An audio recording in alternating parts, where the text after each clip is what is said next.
I'm the angry bald white guy. Deal with it. Okay, so angry bald white guy.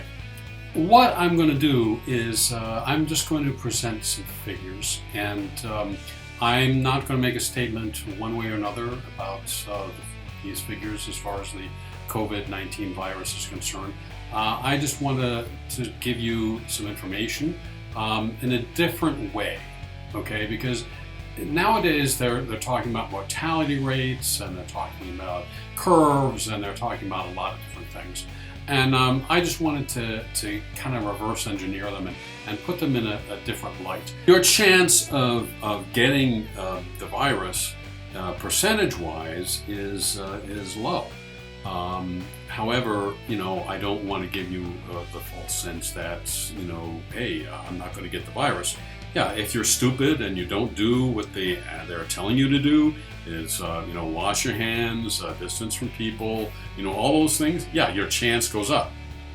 But in the long run, the amount of people that are going to get the virus, I believe, is going to be lower than what they project. But that's just me, okay? Because the projections are based on mathematical formulas that don't necessarily represent the truth in biology. Because we get a lot of the figures as far as mortality rate. In other words, how many people are dying. But I think it's also good to mention the other side of it, and how many people are surviving, because that gives us an idea of more positive spin on what's happening. All right, so first and foremost, the CDC came up with a figure of how many people are expected to get the virus in the United States. And initially they came up with 21 million. So that is about 6% of the population of the United States. So in other words, there's a 94% chance that you will not get the virus, okay? If the numbers are 21 million. If they're lower, of course, the chances are less. If it's higher, the chances are more. But just to give you a sense of what the figures mean in the reverse order. Now, just to talk about if you get the virus and the results of what happens when you get the virus. Basically, anybody from 10 years old or younger to 30, you have a 99.8% chance of surviving the virus. Okay?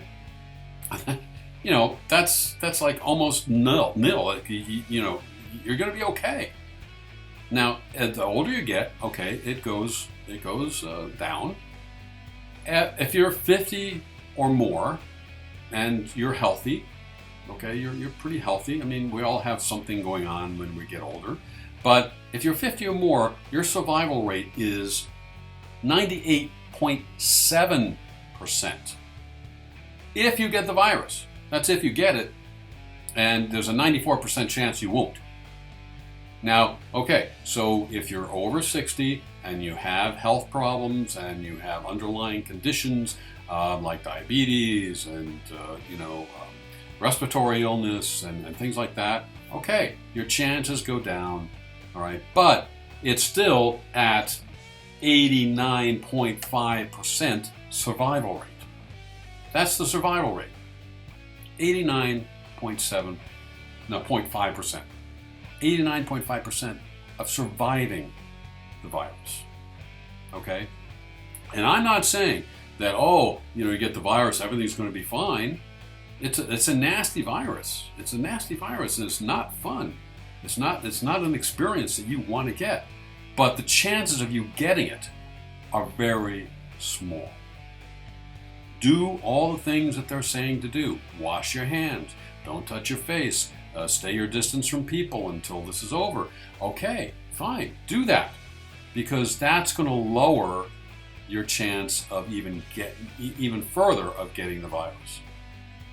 So I just wanted to be clear that your percentage of surviving this epidemic is high.